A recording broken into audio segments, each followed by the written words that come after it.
కవితా గానాలను ఈ తెలంగాణలో వినిపించకుండా చెయ్యాలని ఆనాటి పాలకులు కుట్ర చేసిండ్రు. నేను ఎక్కడో చదివిన పెన్నే కదా అని మన్ను కప్పితే గన్నులై మొలకెత్తుతాయని.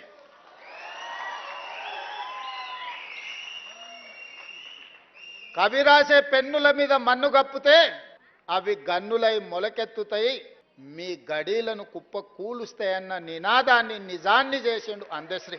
10 సంవత్సరాలు మూగబోయి ఉండొచ్చు మీ ఉద్దేశంలో, కానీ తెలంగాణ ప్రజల గుండెల్లో నిత్యం గానమై జయ జయ హే తెలంగాణ జనాలు పాడుకున్నారు. నేను చేసింది ఏమీ లేదు, తెలంగాణ ప్రజలు పాడుకున్నది. 4 కోట్ల తెలంగాణ ప్రజలు కోరుకున్న జయ జయ హే తెలంగాణను రాష్ట్రీయ గీతంగా ప్రకటించడమే కాకుండా ఈనాడు చదువుకునే ప్రతి బడిలో పాడాలి, చదువులు చెప్పే ప్రతి పుస్తకంలో రాయాలి అని ఈ ప్రభుత్వం ప్రజా ప్రభుత్వం కాబట్టి నిర్ణయం తీసుకొని ఈనాడు పాఠ్య పుస్తకాలలో మొదటి అంశంగా జయ జయ హే తెలంగాణను చేర్చడం జరిగింది.